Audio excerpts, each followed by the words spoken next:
Welcome to this week's Property Matters on Dublin South FM, the show that brings global trends to an Irish audience. You can contact us on Twitter at iPropertyRadio or by emailing at hello@iPropertyRadio.com. Your host for today is myself, Carol Tallon. Due to ongoing COVID-19 restrictions, we're recording remotely, so please bear with us for any poor or patchy sound quality. I'm delighted to be joined remotely now by Paul Mitchell, Director at Mitchell McDermott. So, Paul, thank you so much for joining us today. Thank you, Carol. Good morning.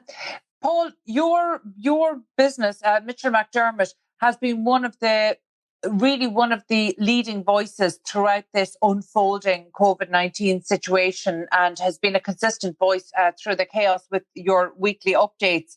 So you might just start by let's start by saying, why you chose to do this on a weekly basis with the weekly updates. Yeah, I suppose, look, we set out originally, the picture was unfolding day by day, and we were having lots of conversations with our clients, contractors, colleagues and design team members. And it just felt like there was a lot of information. The picture was changing very quickly. So, at the end of what was actually week 3 for the country, we did our first update. And we then continually updated that each week and, served as a useful roadmap through it. Nothing more than a kind of practical summary of what we were seeing on the ground and the trends that were happening over the course of that week. Very good. Well, I suppose let's take a look at Mitch McDermott first. Have all of your team members been able to work remotely? Have you been able to continue to provide support on essential projects for clients? Yeah, no, it's we were pleasantly surprised. We had all our systems in place. One of our fears was that, because everybody was remote working, that the overall kind of global systems and infrastructure wouldn't be able to cope, but they did. So everybody was working from home. Some people more difficult than others in terms of childcare, of course, facilities they have, etc. Yeah. Okay, well, I can tell you, as we've been recording the shows remotely here for about the past 6 or 7 weeks, we've had plenty of noise in the background and reminders that we are indeed all working from home, and this is daily life. And look, in a way, that's probably more holistic and more representative of the way we ought to have approached working life in the past. Taking this view. But let's talk about maybe some of the essential works that your clients have ongoing at the moment. What percentage, or would you know roughly, of your clients are continuing to operate? All our clients are continuing to operate. I think the essential bit just solely comes down to the live construction sites, which is very limited. So healthcare projects, the temporary treatment facilities that the HSE have set up, management of data centres, and a number of social housing sites. So, most contractors are down 95, 97% in terms of actual sites under construction. Okay, and of course, you're a strong champion for data centres in Ireland, and that's a essential infrastructure that had to be maintained. So, what is the activity in this sector at the moment? Like Microsoft and Zoom are reporting a 70% increase in online video conferencing, and the DCs are seen as an essential service. And amongst the data center fraternity, they're now seeing that they need to build more resilience into their data centers. I think it was a great testament to them that they managed to stay online. But they're now seeing the need to build more resilience, and Ireland is seen as, the place to build data centers. So it's probably one of the better news stories coming out of this whole thing.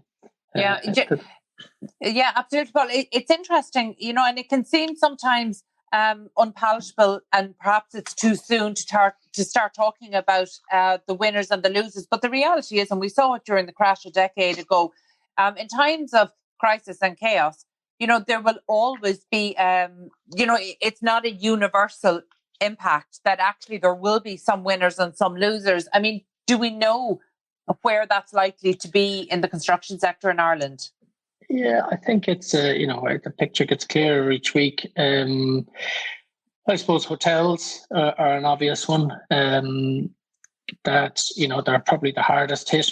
I think there have been some beneficial alternative uses, whether they be for co-workers or people quarantining. But certainly the pipeline for hotels, you would think, is going to be much more difficult to fund. For the short term at least, because people, won't be traveling. You would hope that the Irish people, will create that domestic demand, towards the end of the summer, as they move out. I think, this is different to the downturn previously. We have a strong financial system. The public purse is in relatively good shape. And we still have large supply-demand imbalances in certain sectors. Like our housing crisis hasn't gone away. We still need to build units. We still need to build apartments. I think, things are going to be reviewed because, people's affordability, rent, are they able to get mortgages, that kind of thing. But the underlying demand there is there on the residential side. I think on offices, it'll be interesting to see what the effect of remote working will be. As you said there at the top of the interview, it's maybe how we should have been working a lot. And I think there's much more acceptance out there in terms of people's home lives, because you see children wandering in the background, and, that's a normal part of your kind of daily life now. Yes. Which is a good thing to see, actually. It's a much more mature approach to life in terms of trying to get a balanced life. So I think people that are office developers or even office occupiers are certainly going to be reviewing that. And I think that's going to take 6 to 9 to 12 months to settle down, just to see what the permanent effect of that might be. Yeah. And look, I take that on board. And particularly, it's something that we've heard time and time again over the past 2 months, that, our housing crisis hasn't gone away and we still have demand. But just last week, I had Assistant Professor Orla Hegarty from UCD on, and, she really helped us to break down the difference between demand and maybe the market. And the market is, not just demand, but it's people who are actually able to afford to buy a property within their chosen area, within the limitations or restrictions of the central bank's macroprudential rules. And look, this isn't a new thing. Certainly outspoken developers like Michael O'Flynn have been talking about this for a while, the difference between our so-called demand and our market. But it all comes back to this affordability issue. Correct. And you mentioned it there. Now, on one hand, as the market is in such disruption, and we're going to have to find new ways out of this and new ways to enhance the productivity to get us back on track in terms of our Rebuilding Ireland targets, there's affordability is still an issue. And I mean, is there any way that the impact of the current pandemic, is there any way that can do anything but negatively impact on affordability? I think that there's a little bit of a perfect storm happening at the moment, because, clients at one end are seeing that maybe rents have softened and yields have pushed out. And the only other corresponding part to that equation is construction costs for the large part after land. And contractors are saying that their costs may go up due to a lack of productivity. And I think there's going to come a day of reckoning, in a number of months' time, when the whole productivity thing has settled down a bit. And contractors look out into the distance to pipeline and say, I'm not seeing as many projects coming to tender. And I think, there will have to be a correction at different levels for affordability. I think we're always going to have affordability issues. But, and that's due to input costs. And we've spoken before about that in terms of land being a particularly big part of that equation.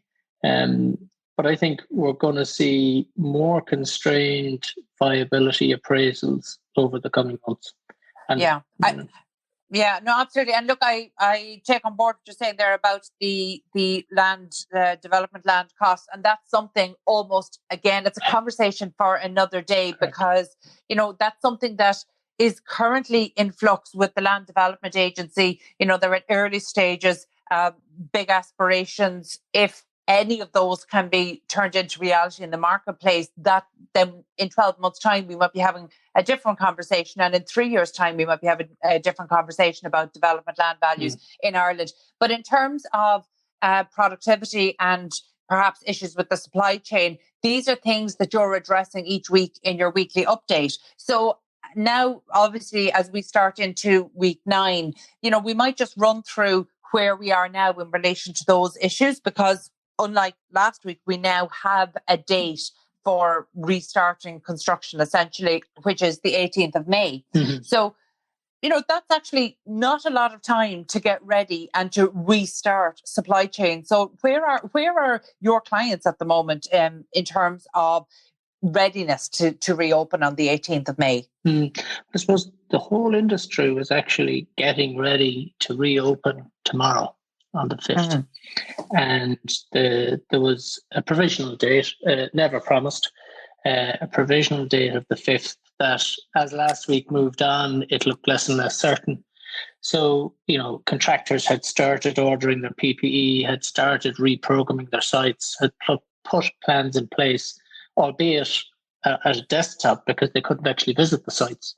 Mm-hmm. So I think the basic view is at the moment that, depending on the site size, it could take a few days up to 2 weeks to get your site so-called COVID ready, in line with the CIF standard operating procedure. And I think that's a positive piece of leadership there by both the contractors for following it and the CIF, which is made up of contracting members, to actually come up with it in the first place. So, and then people are talking about 3 to 4 weeks of a ramp-up period to get up to what they think is their full productivity for the actual site. That's not to say it'll get back to where it was previously, because open-air sites differ to closed-up sites where you might be just fitting out rooms. And the reality is that nobody knows just yet until they actually go back to site, start working. Okay. The 3 to 4 week ramp-up period, what are the factors that will play a part in this? So, I mean, on one side, okay, we have expected supply chain issues, but say in terms of labour, are you expecting that there will be a hesitancy of labour to come back on site, or are people, are the indications are that people are biting to come back? No, I think the general thing is that people are itching to get back. I think what we have seen is that our labour supply comes from lots of different places. So in the 2 weeks prior to shutdown, we were seeing patchy labour, because what we saw was that we had people going back to their home countries in Europe. We had people returning to Northern Ireland.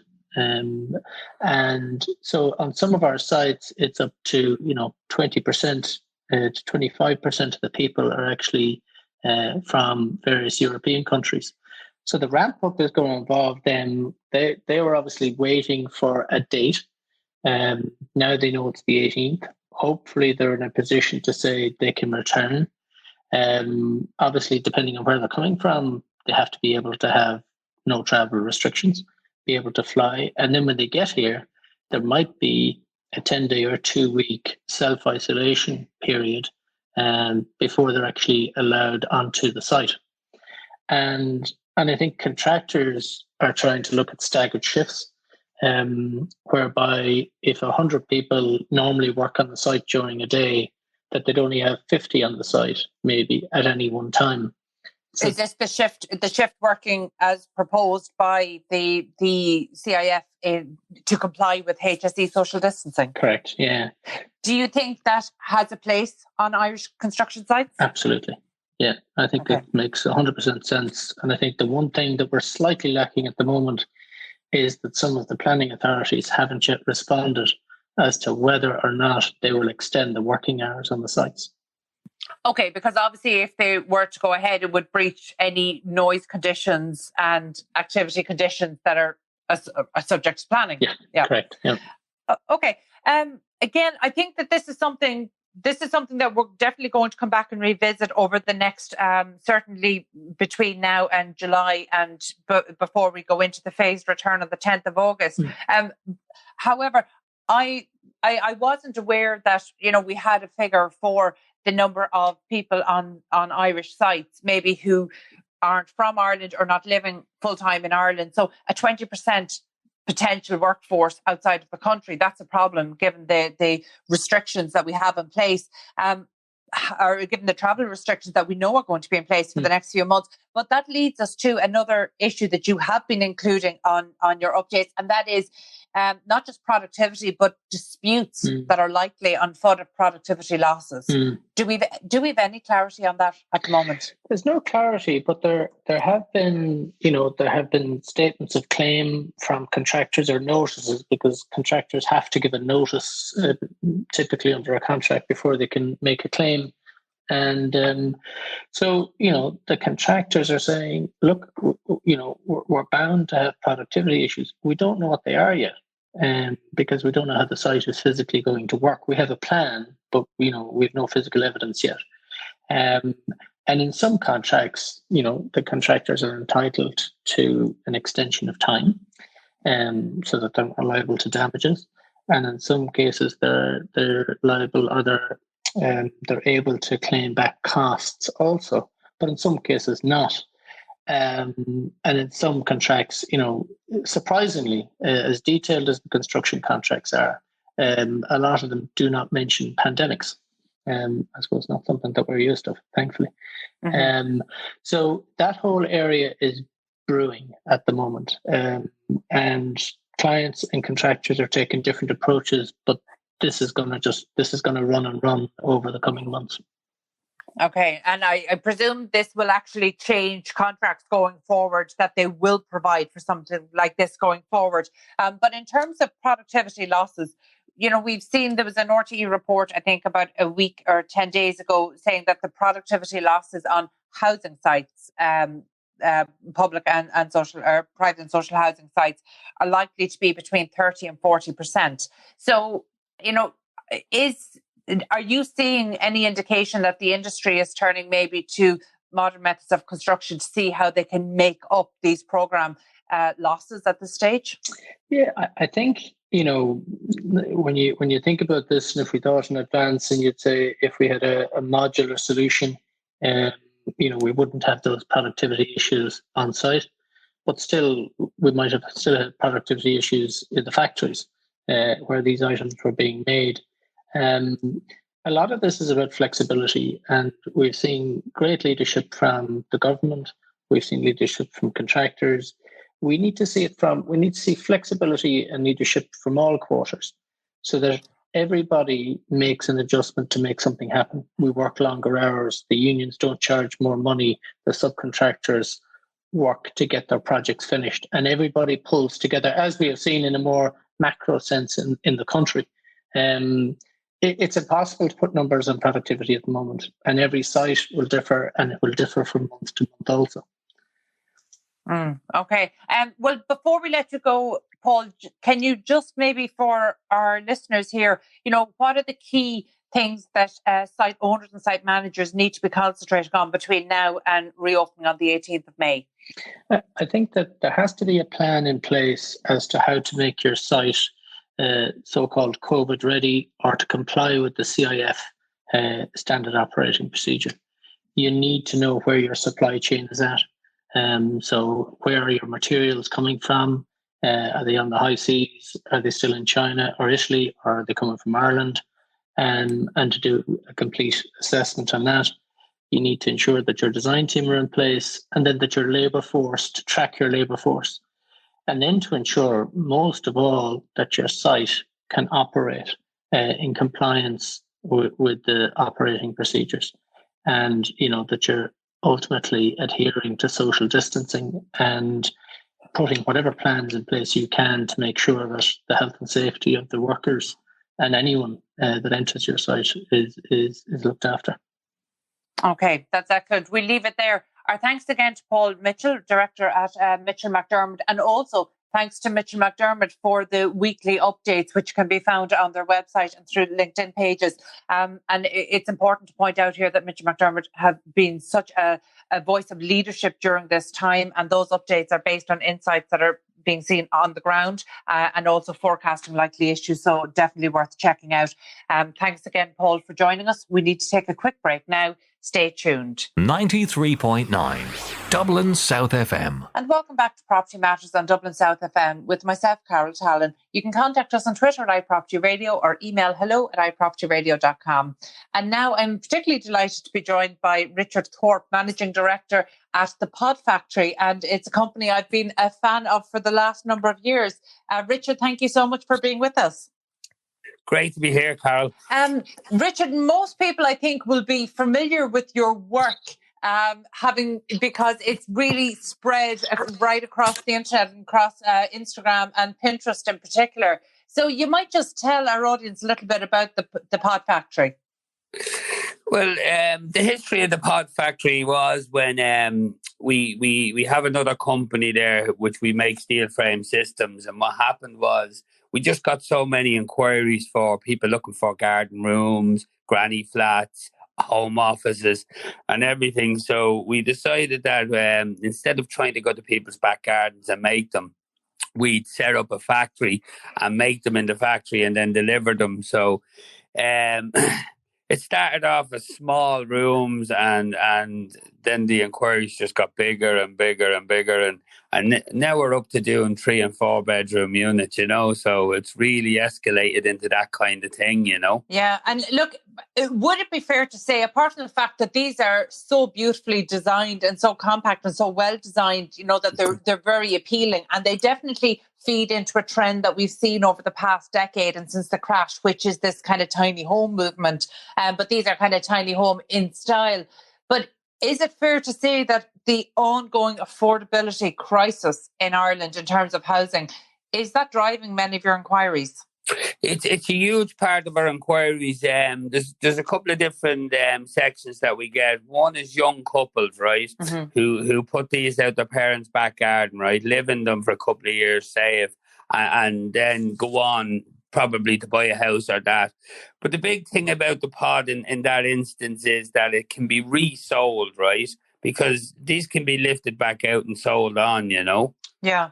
And actually, well, that I was going to ask then, for, say, somebody in that scenario you're talking about, they're doing this in order to save, maybe for a more traditional home. Do the costs justify that? Because I would imagine there's a chunk of investment required up front to do this. There is a chunk of investment, but the thing about this investment is, right, if they do this and they do have a place to put it, right, and they live in it for a couple of years and they save the rent they would have spent, this building is an asset to them, because these buildings are built the exact same as we would build a steel frame house. So like they last a long time. So there's a resale value on them, which is incredible for the people, Yeah, I suppose that's an interesting element of it that I hadn't considered. And obviously it'd be a very important element of it. Richard, a number of years ago, I was involved in building kind of the first fully compliant shipping container home in Ireland back in about 2014. And since then, while all of the information remained on social media, we just got so many inquiries in for this. And that's how I became familiar with your company, because we literally sent inquiries to you and to similar manufacturers like that. In fact, we were delighted to see a manufacturer in Ireland, because a lot of the very aspirational tiny homes we've seen have generally come from the US or from China. So it's great to see this in Ireland. But really, what I'm interested in, I won't ask you the question that I know most people lead by asking, which is plan permission, because I would urge anybody who's considering this to speak to their own local planning authority to check planning. I presume you don't advise on planning. No, we do and we don't, right? So there's certain elements of planning that we do adhere to here. So we do reflect the people back to their local authority, but we also do provide the service here that we do exemptions and planning applications for people, you know. Okay, So, but let's talk about those, because that's something that people are normally interested in. So I suppose let's talk about what people can do without having to seek planning first. What can people do? well, what they can do is they can do a standalone unit, right, which will be exempt from planning. Now, that unit would have to be under 25 square meters, right, and under 3 meters high with a flat roof and 4 meters high with a mono pitch roof on it. Now, there's a few bits and pieces of criteria with that. You need to still have 25 meters of garden left and a few other things. Now, that's fine for, say, home offices or gyms or garden rooms or extra space, a TV room. That's fine. But when you go into the living aspects, it's a different situation then. Then you have to, most of the local authorities will require you to join that building to your existing home. And the exemption on that can be up to 40 square meters. Now, we've done a lot of exemptions on them for our clients at the minute. So we do a layout and we'd send it to the local authority. And they either get an exemption cert or they'd say, no, send it in for a planning application and we go through it that way. Okay. So there is ways and means to get all these done. And at the moment, the local authorities are very much into kind of granny flats and stuff like that because they see that older people, you know, are moving in with their kids or wherever and they want their own space. So they don't seem to have a problem with it, you know. Yeah, well, look, obviously this is, you know, one part of the jigsaw that goes towards kind of helping our housing crisis in terms of availability and also availability within communities that might otherwise be unaccessible or inaccessible to people. So in terms of market traction, you know, who are your buyers? Who's buying these? Everybody's buying them. Like, so we because the room is you know, so universal, it can be used for anything. You know, we've them as music rooms, home gyms, home offices, living accommodation. So we've a vast wide range of customer out there. It's amazing, and we still haven't got our head around, you know, the target audience, because every time you think you're going in the direction, people start coming from other directions, you know. Yeah. So like it's a huge use because it's so flexible as a unit, you know.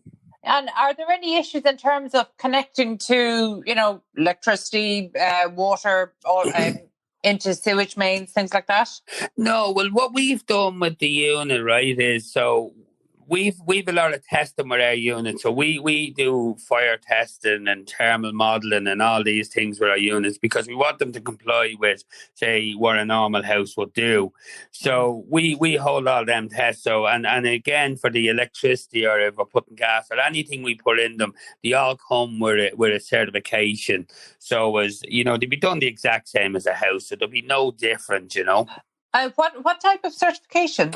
Well, say the unit itself, our system is Irish Agreement certified, our wall system, right? So that's a minimum lifespan of 60 years. You know, you have to adhere to get that.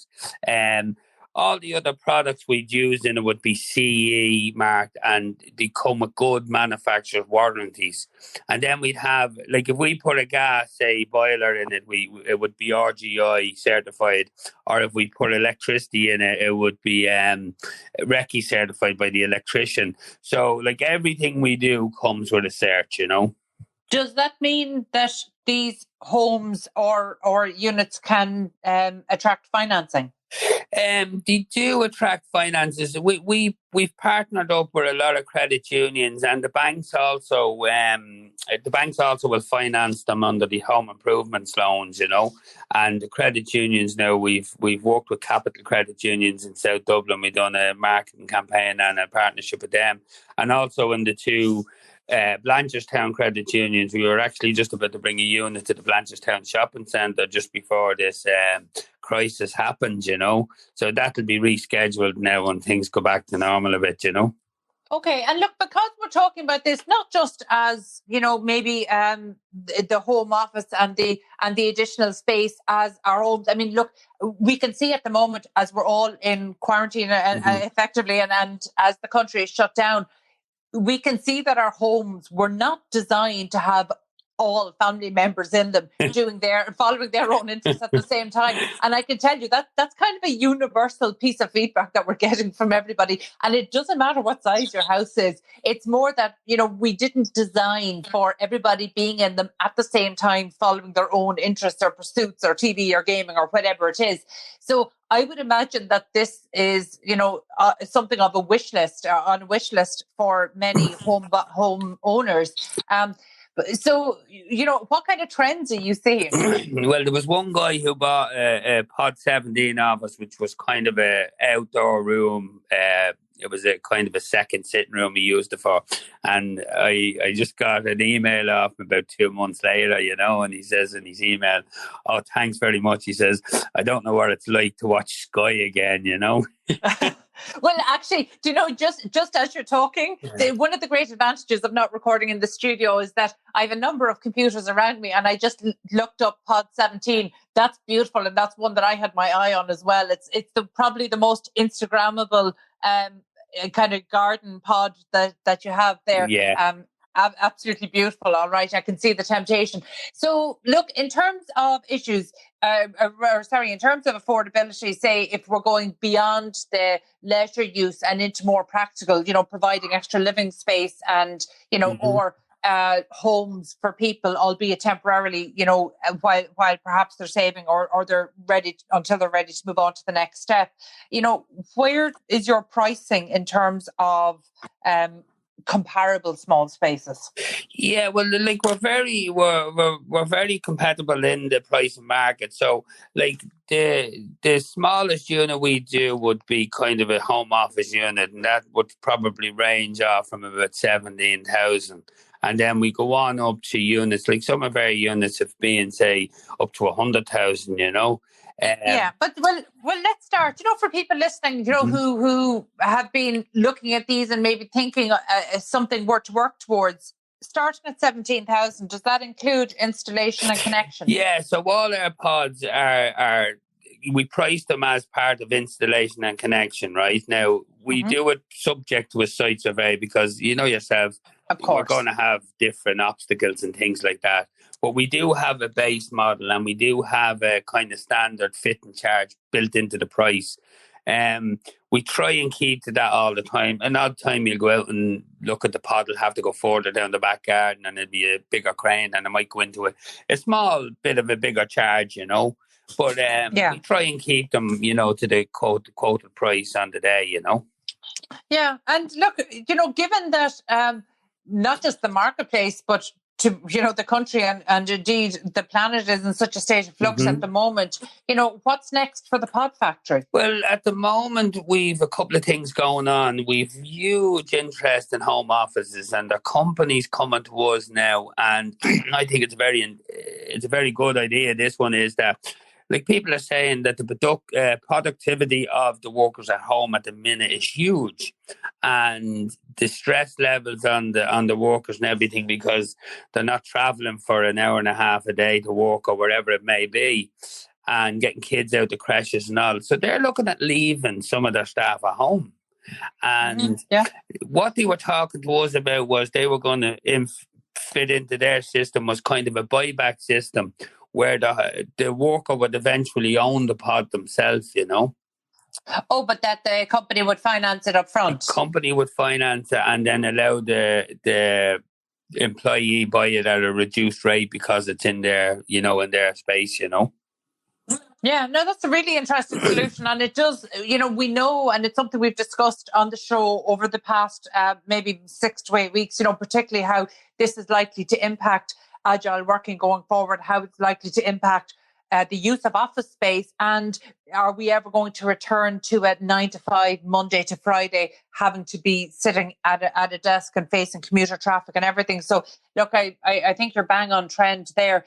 So look, I will certainly share all of the information through our iPropertyRadio.com website. And for anybody who's interested, they can go to thepodfactory.ie. That is, if they're not already following your beautiful imagery and aspirational living on Instagram and other social media channels. So for now, we leave it there. That was Richard Thorpe, Managing Director of the Pod Factory. We need to take a quick break now. Stay tuned. 93.9 Dublin South FM. And welcome back to Property Matters on Dublin South FM with myself, Carol Tallon. We are, of course, recording from home as the radio station operates remotely in full compliance with government guidelines. So I'm delighted to be joined on the line now by Kenneth Kelly, Director at IPI. So Kenneth, you're very welcome. Thanks very much for having me, Carol. Appreciate it. IPI, and I should give it its full web domain. It's IPI.io, which is a great catchy name. So explain to us, what is IPI? So IPI is a valuation tool for estate agents across Ireland, whereby they can save time and improve accuracy on valuations for both vendors and purchasers. So we're collating data from multiple different online sources, and we are putting it then on a platform. So we have, for example, clean, comprehensive information from the property price register compiled on top of multiple different layers of information to give more transparency to estate agents, and both for them to then give it to vendors or potential purchasers of property. Okay, and just actually in relation to the sources of where the data is coming from, is it all based on achieved sales, or do you take into consideration asking price? Yeah, so any information, so IPI uses Elasticsearch to research the property price data from multiple different sources. So, great question. We have multiple different sources. So the property price register being one, all property portals, and then direct from estate agents' websites. We then have multiple different layers of information, and on our roadmap, we want to get more transparency within the property markets. We want to compile a lot of data on top of what's already readily available on the market, so that agents have, clearer vision and there's more transparency into when they're pricing properties. So, for example, we would have over 600,000 properties in Ireland, both sold history, for sale properties, sale agreed.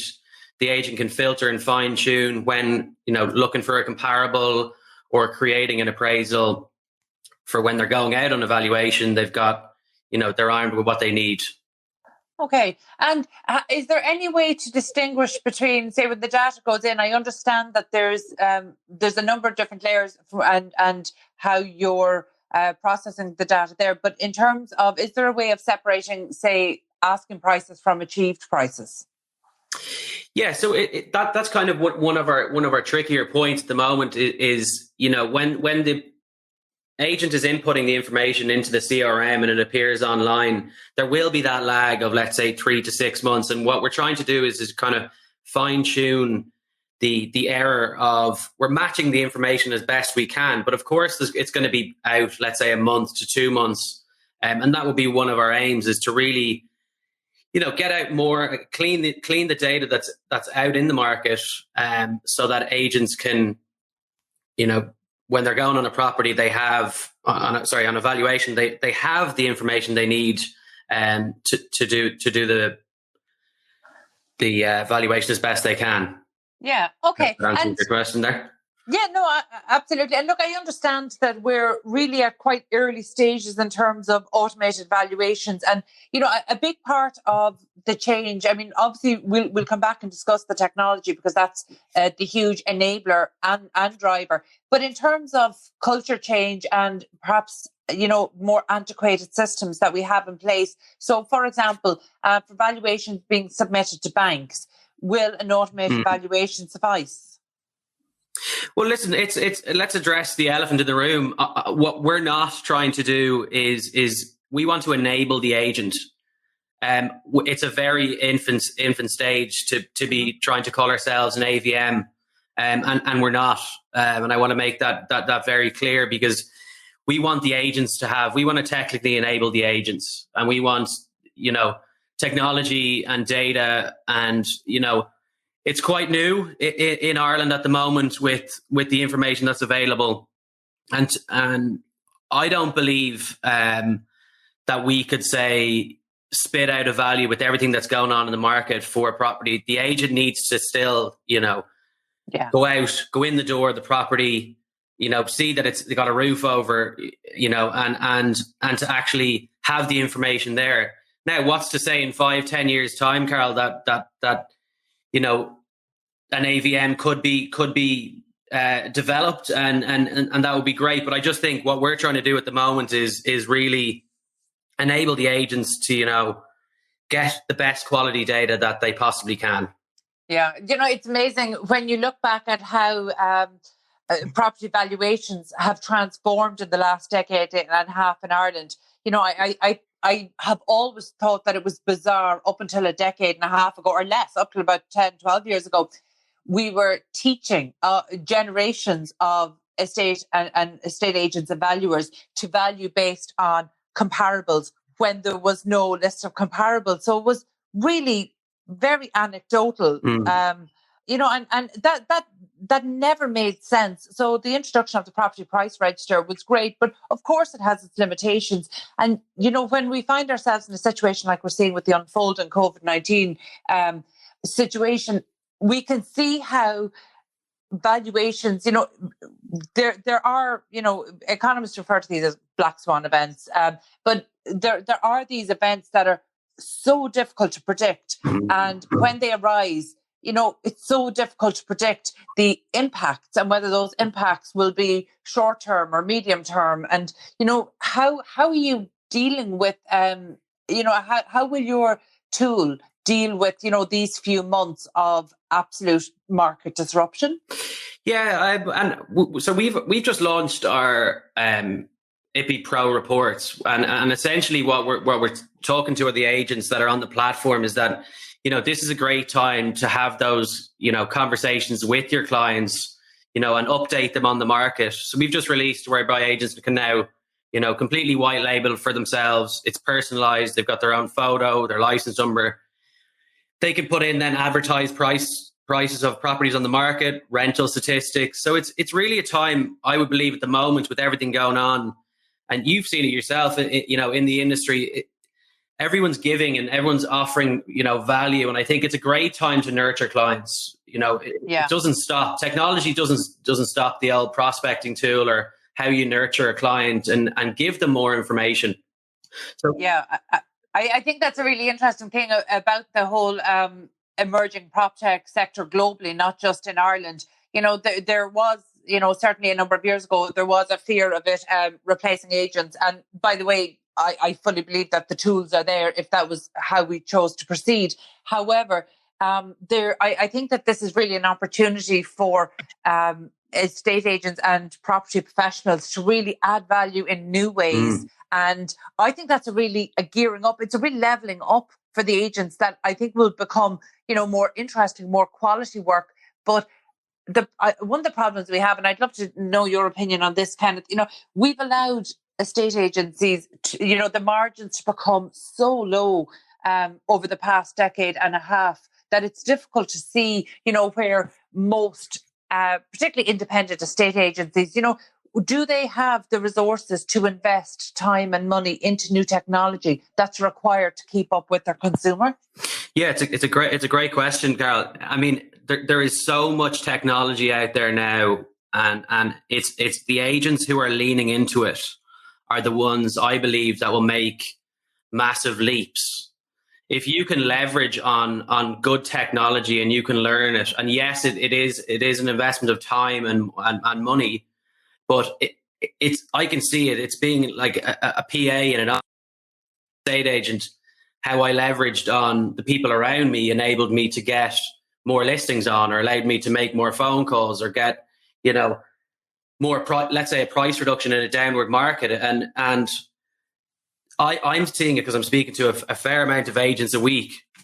The ones that are performing are the ones that are getting equipped with technology and getting a handle on it. Yes, some pieces of technology won't work for you, but there is such a vast array of products on the market now that it's great to see agents that are in particular sectors, like, for example, a buyer's agent, getting in touch with us to have a conversation about, how the market's performing, what are the prices of properties in a particular area, and I think I can't wait to see how it evolves, both in Ireland and across the world. You look at Australia as an example, and the technology that I'm looking at, what they have is really, maybe 5 years time, but I can see it coming in already. You can see these companies come in, CRM companies come in and really take off a massive amount of work for the agent so that he can do more in turn.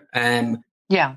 And I think it's really important to point out to any estate managing or estate netting agents listening in that, any of these prop tech tools are there to take, the repetitive work, the work that doesn't require as much human intervention, but so that the agents can find new ways to add value in quality ways. And, that's something that I think the Irish industry hasn't come to grips with yet. There's still a feeling of feeling slightly threatened and seeing technology coming in as a threat more than an opportunity. And I think the guys who, that sounds very sexist, the agents who have seen this, as an opportunity and really embraced it, I can see the gap widening so much. And it's something I talk about all the time.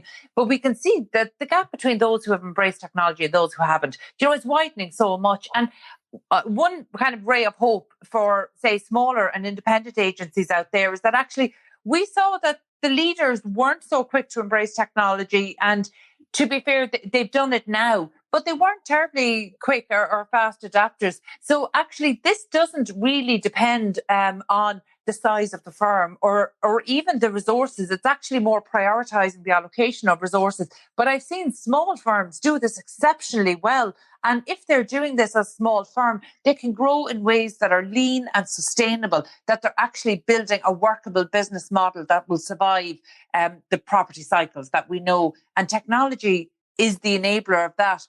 But I just don't know where we are in terms of tipping point. Kenneth, you have a good perspective on regional estate agents right across Ireland. Where do you think we are in terms of digital transformation and adoption of new technologies? Yeah, I think we're at a great point, and we do, and I'd love more estate agents to get involved in it, and I can see there is more with what's going on at the moment. There might have been a scarcity, mindset out there around technology. I think we're in a great position. I think we for ourselves, we want to get enhanced information and tools to equip estate agents and valuers all across Ireland. And I do see a great, the revolution of technology and prop tech is new. But what I would say to anyone in the field is embrace. Don't be left behind and never be afraid to learn from others. We're constantly having conversations with estate agents and we're getting feedback from them and we're then adapting it into the tool. And it's really about how we adapt and how we get feedback from the industry to evolve the tool so it suits them. IPI wasn't perfect, but we've taken on feedback from estate agents, and tech firms need to do it as well. It's how you really communicate with the estate agents as to what they need and what are their needs, and trying to meet their needs, because they're the ones at the end of the day that are on the front line and speaking to vendors and speaking to purchasers. So it's an interesting topic, and we could probably go into more detail on it. Yeah. And Kenneth, you mentioned there that you're an estate agent. So how long were you an estate agent for? So I was an estate agent for 3.5 years over in the UK. So I've got experience in the market. And yeah, it's a passion of mine to at the moment is really enabling the agent when they're doing valuations. I saw. Go ahead. At what time, like, were you an estate agent, say, during the crash and during the early years of the recovery? 2017. So yeah, it was a downward market, and I was actually acting at the time in the UK as a buyer's agent for clients, so I'd help them acquire property. And it was, for me, I didn't have that traditional, bricks and mortar style. I went straight into a hybrid style, and I really got a look at the tech that was coming from the States, and it gave me an eye-opening experience as to, how do we expose a property to the widest possible audience. And then because the market was falling, I was dealing with, going into a client to say, listen, I'll save you, if my fee was 25% of the amount saved off asking. So it was a downward market. It was difficult. You were telling people bad news. You were going into properties to say, listen, your house is worth, 20, 30% less of what the previous valuer. And it was really interesting that the data that I was equipped with and the comparables, I didn't want to just slap a best price guide on the desk. I wanted to try and meet their needs.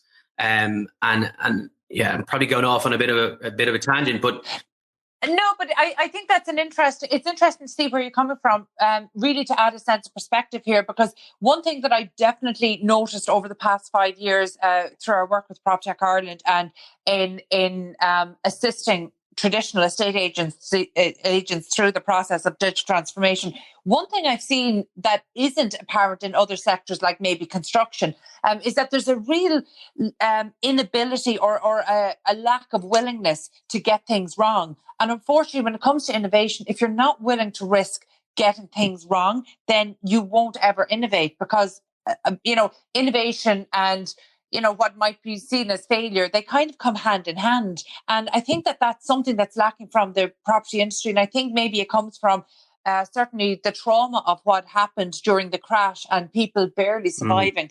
And the agents that did survive, there was a real sense of, okay, if we hold on here, things will get better. But actually, as the market conditions improved, the conditions for estate agencies in Ireland didn't really improve. There was the margins were being consistently pushed. It became more onerous in terms of regulation. So the good times never came, and I don't mean good times even financially, but I mean kind of less worrying times. They never came, less burdensome times. So I think that there was certainly there was some weary agents, and a big part of that is stopping people from innovating, from risking. So if things are going okay, and only okay, if things are going okay, they don't want to risk anything by innovating. And they don't seem to see that by not innovating, that itself is the greatest risk, because, you're essentially becoming irrelevant over the next decade. So I'm just wondering about appetite towards risk and towards innovation and willingness to be wrong. When you were looking for early adopters here to gain traction, what kind of attitudes, what kind of feedback were you getting from agents on the ground? Yeah, you would get people who were pushing on it, and there'd be the ones that would say, the naysayers would say, oh, this isn't accurate, or I would say to it, lean into it, let us know, give us feedback, because I would give them examples, and I give them examples of customers who were using it and how they were using it, and kind of going through the customer journey as to, this is how it can help you. This mightn't be your saving grace, but if you would, this can save you time. It can stop you having to go through manually trailing the internet to review adverts, or collating Excel spreadsheets. It's putting all the data in one place, and it's a learning curve for me, and it's a learning curve for the agent. And I find if they can lean in and take the tools that are available, it will save them a huge amount of time. There's agents who are down the country who I would speak to. There's bank valuers who are doing multiple different valuations and that are using the platform. And I've nearly seen them evolve myself. And you can see on the market, what their market share is, or how many listings they have online, or how they're using the tool in their reports. They're not going to use every element, but if they use 50% of it It's interesting to see the ones that are and the ones that aren't.